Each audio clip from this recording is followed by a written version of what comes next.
साहित्य रसिकों को मेरा नमस्कार। किशोर संग कहानियों में आप सभी का स्वागत है। प्रस्तुत है मुंशी प्रेमचंद की लिखी कहानी मुफ्त का यश। उन दिनों संयोग से हाकिम जिला एक रसिक सज्जन थे। इतिहास और पुराने सिक्कों की खोज में उन्होंने अच्छी ख्याति प्राप्त कर ली थी। ईश्वर जाने दफ्तर के सूखे कामों से उन्हें ऐतिहासिक छानबीन के लिए कैसे समय मिल जाता था। वहां तो जब किसी अफसर से पूछिए तो यही कहता है, मारे काम के मरा जाता हूं, सिर उठाने की फुर्सत नहीं मिलती। शायद शिकार और सैर भी उनके काम में शामिल है। उन सज्जन की कीर्तियां मैंने देखी थी और मन में उनका आदर करता था, लेकिन उनकी अफसरी किसी प्रकार की घनिष्ठता में बाधक थी। मुझे संकोच था कि अगर मेरी ओर से पहल हुई तो लोग यही कहेंगे कि इसमें मेरा कोई स्वार्थ है, और मैं किसी दशा में भी ये इल्जाम अपने सिर पर लेना नहीं चाहता। मैं तो हुक्काम की दावतों और सार्वजनिक उत्सवों में नेवता देने का भी विरोधी हूँ। पर जब कभी ये सुनता हूँ कि किसी अफसर को किसी आम जलसे का सभापति बनाया गया, या कोई स्कूल, औषधालय या विधवाश्रम किसी गवर्नर के नाम से खोला गया, तो अपने देश बंधुओं की दास मनोवृत्ति पर घंटों अफसोस करता हूँ। मगर जब एक दिन हाकिम जिला ने खुद मेरे नाम एक रुक्का भेजा कि मैं आपसे मिलना चाहता हूँ, क्या आप मेरे बंगले पर आने का कष्ट स्वीकार करेंगे, तो मैं बड़े दुविधा में पड़ गया। क्या जवाब दूं? अपने दो एक मित्रों से सलाह ली। उन्होंने कहा, साफ साफ लिख दीजिए, मुझे फुर्सत नहीं। वो हाकिम जिला होंगे तो अपने घर के होंगे। कोई सरकारी व ज़ाब्ते का काम हो तो आपका जाना अनिवार्य था, लेकिन निजी मुलाकात के लिए जाना आपकी शान के खिलाफ है। आखिर वो खुद आपके मकान पर क्यों नहीं आए? इससे क्या उनकी शान में बट्टा लग जाता था? इसीलिए तो खुद नहीं आए कि वो हाकिम जिला हैं। इन अहमक हिंदुस्तानियों को कब ये समझ आएगी कि दफ्तर के बाहर वो भी वैसे ही साधारण मनुष्य हैं जैसे हम या आप। शायद ये लोग अपनी घरवालियों से भी अफसरी जताते होंगे। अपना पद उन्हें कभी नहीं भूलता। एक मित्र ने, जो लतीफ़ों के चलते फिरते तिजोरी हैं, हिंदुस्तानी अफसरों के विषय में कई बड़ी मनोरंजक घटनाएं सुनाई। एक अफसर साहब ससुराल गए, शायद स्त्री को विदा कराना था।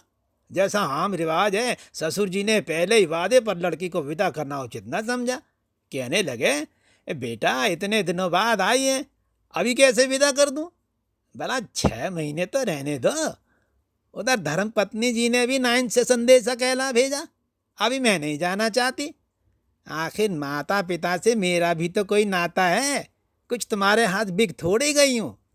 दामाद साहब अफसर थे, जामे से बाहर हो गए। तुरंत घोड़े पर बैठे और सदर की राह ली। दूसरे दिन ससुर जी पर सम्मन जारी कर दिया। बेचारा बूढ़ा आदमी तुरंत लड़की को साथ लेकर दामाद की सेवा में जा पहुंचा। तब जाके उनकी जान बची। ये लोग ऐसे मिथ्याभिमानी होते हैं। और फिर तुम्हें हाकिम जिला से लेना ही क्या है? अगर तुम कोई विद्रोह हाथ में गल्प व लेख लिखोगे तो फौरन गिरफ्तार कर लिए जाओगे। हाकिम जिला जरा भी मुरव्वत न करेंगे, कह देंगे ये गवर्नमेंट का हुक्म है, मैं क्या करूं? अपने लड़के के लिए कोई कानून गोई या नायब तहसीलदारी की लालसा तुम्हें है नहीं, व्यर्थ क्यों दौड़े जाओ? लेकिन मुझे मित्रों की ये सलाह पसंद ना आई। एक भला आदमी जब निमंत्रण देता है तो केवल इसलिए अस्वीकार कर देना कि हाकिम जिला ने भेजा है, मुटमर्दी है। बेशक हाकिम साहब मेरे घर आ जाते तो उनकी शान कम न होती। उदार हृदय वाला आदमी बेतकल्लुफ चला आता। लेकिन भाई, जिले की अफसरी बड़ी चीज है, और एक उपन्यासकार की हस्ती है क्या? इंग्लैंड या अमेरिका में गल्प लेखकों और उपन्यासकारों की मेज पर निमंत्रित होने में प्रधानमंत्री भी अपना गौरव समझेगा। हाकिम जिला की तो गिनती ही क्या है। लेकिन ये भारतवर्ष है, जहां हर एक रईस के दरबार में कवि सम्राटों का जत्था रईस के कीर्तिमान के लिए जमा रहता था। और आज भी ताजपोशी में हमारे लेखक वृंद बिना बुलाए राजाओं की खिदमत में हाजिर होते हैं, कसीदे पेश करते हैं और इनाम के लिए हाथ पसारते हैं। तुम ऐसे कहाँ के बड़े वो हो कि हाकिम जिला तुम्हारे घर चला आए? जब तुम में इतनी अकड़ और तुनक मिजाजी है, तो वो तो जिले का बादशाह है। अगर उसे कुछ अभिमान भी हो तो उचित है। इसे उसकी कमजोरी कहो, बेहूदगी कहो, मूर्खता कहो, जड्डता कहो, फिर भी उचित है। देवता होना गर्व की बात है, लेकिन मनुष्य होना भी अपराध नहीं है। और मैं तो कहता हूँ ईश्वर को धन्यवाद दो कि हाकिम ज़िला तुम्हारे घर नहीं आए, वरना तुम्हारी कितनी भद होती। उनके आदर सत्कार का सामान तुम्हारे पास कहाँ था? गध की एक कुर्सी भी नहीं है। उन्हें क्या 3 टांगों वाले सिंहासन पर बैठाते या मटमैले जाजिम पर? 3 पैसे की 24 बीड़ियां पीकर दिल को खुश कर लेते हो। ऐसा मर्द है रुपए के 2 सिगार खरीदने की? तुम तो इतना भी नहीं जानते कि वो सिगार मिलता कहाँ है, उसका नाम क्या है। अपना भाग्य सराहो कि अफसर साहब तुम्हारे घर नहीं आए और तुम्हें बुला लिया। 4-5 रुपए भी बिगड़ जाते और लज्जित भी होना पड़ता। और कहीं तुम्हारे परम दुर्भाग्य और पापों के दंड स्वरूप उनकी धर्म पत्नी भी उनके साथ होती, तब तो तुम्हें धरती में समा जाने के सिवा और कोई ठिकाना न था। तुम या तुम्हारी धर्मपत्नी उस महिला का सत्कार कर सकती थी? तुम्हारी तो घिग्गी बंध जाती साहब, बदहवास हो जाते। वो तुम्हारे दीवान खाने तक ही न रहती जिसे तुमने गरीबा मऊ ढंग से सजा रखा है। वहां तुम्हारी गरीबी अवश्य है, पर फूहड़पन नहीं। अंदर तो पग पग पर फूहड़पन के दृश्य नजर आते। तुम अपने फटे पुराने पहनकर और अपनी विपन्नता में मग्न रहकर जिंदगी बसर कर सकते हो, लेकिन कोई भी आत्माभिमानी आदमी ये पसंद नहीं कर सकता कि उसकी दुरावस्था दूसरों के लिए विनोद की वस्तु बने। इन लेडी साहबा के सामने तो तुम्हारी जबान बंद हो जाती। चुनांचे मैंने हाकिम जिला का निमंत्रण स्वीकार कर लिया, और यद्यपि उनके स्वभाव में कुछ अनावश्यक अफसरी की शान थी, लेकिन उनके स्नेह और उदारता ने उसे यथासाध्य प्रकट न होने दिया। कम से कम उन्होंने मुझे शिकायत का कोई मौका न दिया। अफसराना प्रकृति को तब्दील करना उनकी शक्ति के बाहर था। मुझे इस प्रसंग को महत्व देने की कोई बात भी न थी। महत्व न दिया। उन्होंने मुझे बुलाया, मैं चला गया, कुछ गपशप किया और लौट आया। किसी से इसका जिक्र करने की जरूरत ही क्या, मानो भाजी खरीदने बाजार गया था। लेकिन टोहियों ने न जाने कैसे टोह लगा लिया। विशेष समुदायों में ये चर्चा होने लगी कि हाकिम जिला से मेरी बड़ी गहरी मैत्री है और वो मेरा बड़ा सम्मान करते हैं। अतिशयोक्ति ने मेरा सम्मान और भी बढ़ा दिया। यहाँ तक कि मशहूर हुआ कि वो मुझसे सलाह लिए बगैर कोई फैसला या रिपोर्ट नहीं लिखते। कोई भी समझदार आदमी इस ख्याति से लाभ उठा सकता था। स्वार्थ में आदमी बावला हो जाता है, तिनके का सहारा ढूंढता फिरता है। ऐसों को विश्वास दिलाना कुछ मुश्किल न था कि मेरे द्वार उनका काम निकल सकता है। लेकिन मैं ऐसी बातों से घृणा करता हूँ। सैकड़ों व्यक्ति अपनी कथाएं लेकर मेरे पास आए। किसी के साथ पुलिस ने बेजा ज्यादती की थी, कोई इनकम टैक्स वालों की सख्तियों से दुखी था, किसी को ये शिकायत थी कि दफ्तर में उसकी हक तलफी हो रही है और उसके पीछे के आदमियों को दनादन तरक्कियां मिल रही हैं। उसका नंबर आता है तो कोई परवाह नहीं करता। इस तरह का कोई न कोई प्रसंग नित्य ही मेरे पास आने लगा। लेकिन मेरे पास उन सब के लिए एक ही जवाब था, मुझसे कोई मतलब नहीं। एक दिन मैं अपने कमरे में बैठा था कि मेरे बचपन के एक सहपाठी मित्र आ टपके। हम दोनों एक ही मकतब में पढ़ने जाया करते थे। कोई 45 साल पुरानी बात है। मेरी उम्र 19 साल से अधिक न थी। वो भी लगभग इसी उम्र के रहे होंगे, लेकिन मुझसे कहीं बलवान और हृष्ट पुष्ट। मैं ज़हीन था, वो निरे कौदन। मौलवी साहब उनसे हार गए थे और उन्होंने सबक पढ़ाने का भार मुझ पर डाल दिया था। अपने से दुगने व्यक्ति को पढ़ाना मैं अपने लिए गौरव की बात समझता था और खूब मन लगाकर पढ़ाता था। फल ये हुआ कि मौलवी साहब की छड़ी जहां असफल रही, वहां मेरा प्रेम सफल हो गया। बलदेव चल निकला, खालिक बारी तक जा पहुंचा, मगर इस बीच मौलवी साहब का स्वर्गवास हो गया और वो शाखा टूट गई। उनके छात्र भी इधर उधर हो गए। तब से बलदेव को केवल मैंने 2-3 बार रास्ते में देखा। मैं अब भी वही सीखा पहलवान हूँ और वो अब भी वही भीम का है। राम राम हुई, क्षेम कुशल पूछा और अपनी अपनी राह चले गए।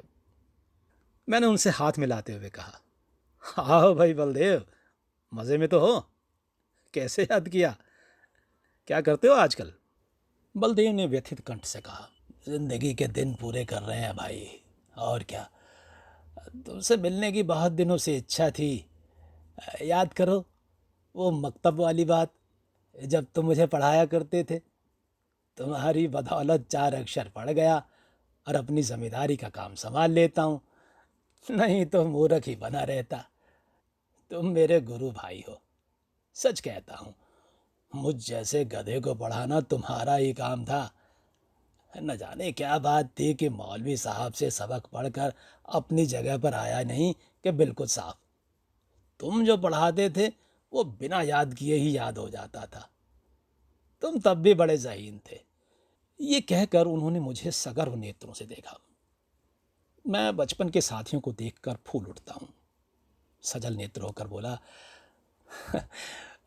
मैं तो तुम्हें जब देखता हूँ तो यही जी में आता है कि दौड़कर तुम्हारे गले लिपट जाऊं। 45 वर्ष का युग मानो बिल्कुल गायब हो जाता है। वो मकतब आंखों के सामने फिरने लगता है और बचपन सारी मनोहरताओं के साथ ताज़ा हो जाता है। बलदेव ने भी द्रवित कंठ से उत्तर दिया, मैंने तो भाई तुम्हें सदैव अपना इष्ट देव समझा है। जब तुम्हें देखता हूँ तो छाती गज भर की हो जाती है कि वो मेरा बचपन का संगी जा रहा है, जो समय आ पड़ने पर कभी दगा न देगा। तुम्हारी बड़ाई सुन सुनकर मन ही मन प्रसन्न हो जाता हूँ। लेकिन ये बताओ, तुम्हें क्या खाना नहीं मिलता? कुछ खाते पीते क्यों नहीं? सूखते ही जाते हो। घी न मिलता हो तो 2-4 कनस्तर भिजवा दूं। अब तुम भी बूढ़े हुए, खूब डटकर खाया करो। अब तो देह में जो कुछ तेज और बल है वो केवल भोजन के अधीन है। मैं तो अब भी शेर शेर भर दूध और पाव भर घी उड़ाया जाता हूँ। इधर थोड़ा मक्खन भी खाने लगा हूँ। जिंदगी भर बाल बच्चों के लिए मर मिटे, अब कोई ये नहीं पूछता कि तुम्हारी तबीयत कैसी है।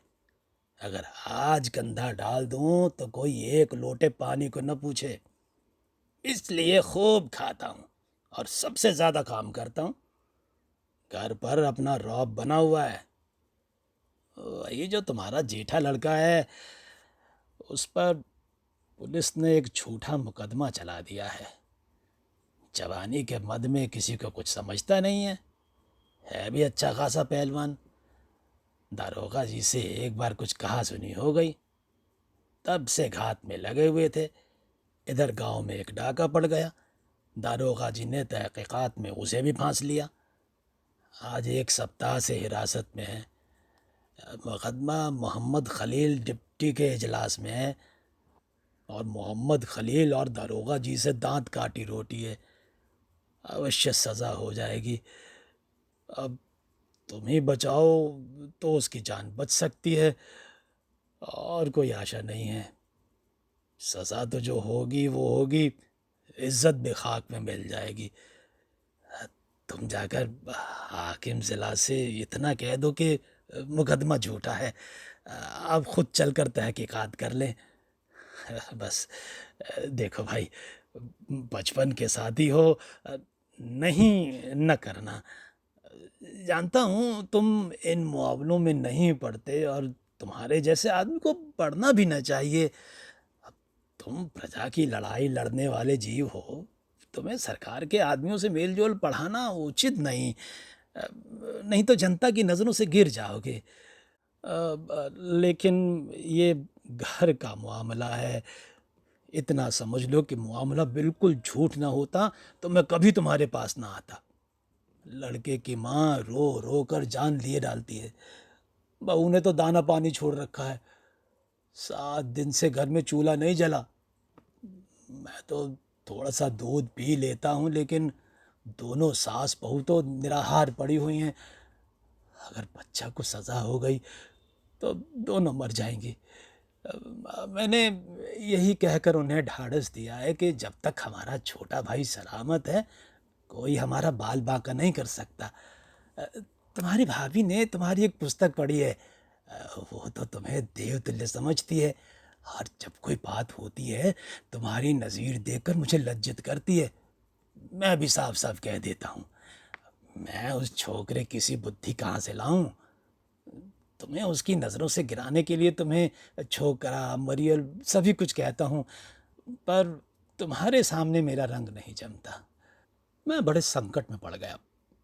मेरी ओर से जितनी आपत्तियां हो सकती थीं, उन सब का जवाब बलदेव सिंह ने पहले से ही दे दिया था। इनको फिर दोहराना व्यर्थ था। इसके सिवा कोई जवाब न सूझा कि मैं आकर साहब से कहूँगा।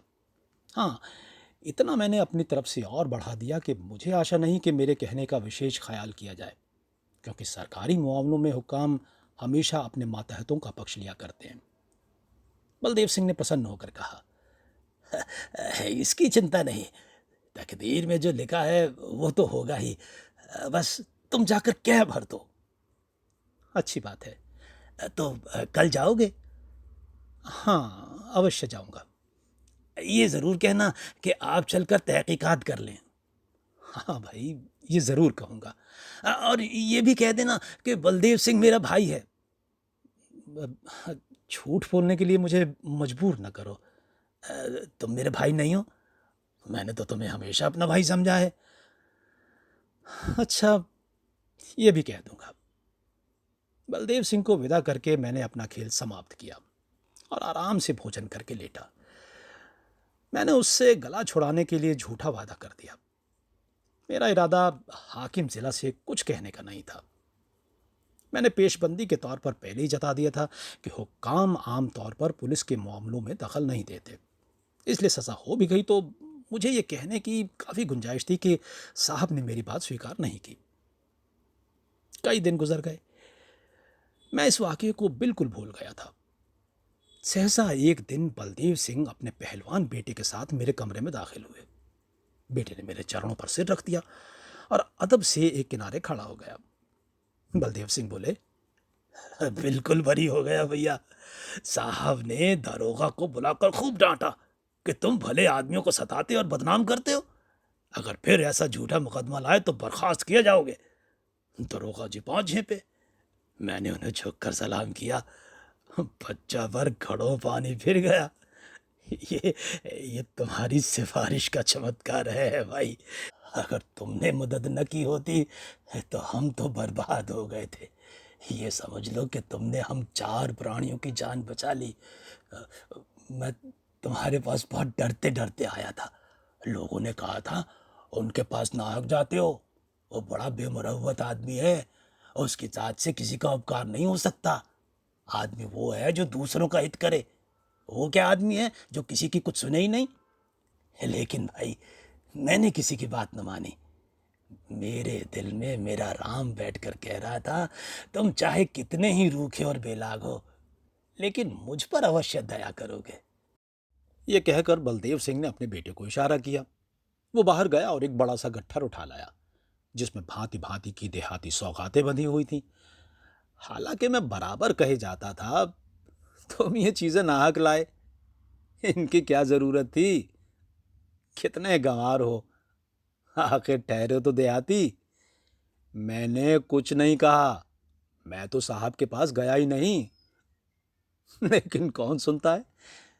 खोया, दही, मटर की फलियां, अमावट, ताजा गुड़ और न जाने क्या क्या आ गया।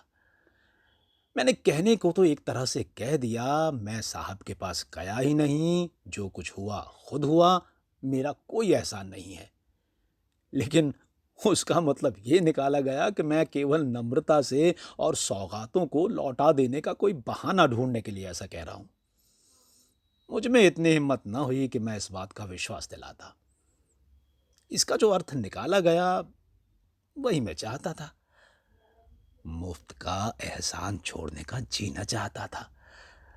अंत में जब मैंने जोर देकर कहा कि किसी से इस बात का जिक्र न करना, नहीं तो मेरे पास फरियादों का मेला लग जाएगा, तो मानो मैंने स्वीकार कर लिया कि मैंने सिफारिश की और जोरों से की। तो ये थी मुंशी प्रेमचंद की लिखी कहानी मुफ्त का यश। आपको ये कहानी कैसी लगी, कमेंट बॉक्स में कमेंट करके हमें ज़रूर बताइएगा। और यदि आपने अभी तक हमारे इस चैनल को सब्सक्राइब नहीं किया है तो विश्व के महान साहित्यकारों की अमर कृतियों को सुनने के लिए इसे अभी ही सब्सक्राइब करें और सब्सक्राइब करने के बाद बेल आइकन पर क्लिक अवश्य करें ताकि आने वाली प्रस्तुतियों की सूचना आप तक तुरंत पहुंचे। तो मिलता हूं अगली कड़ी में एक और कहानी के साथ। नमस्कार।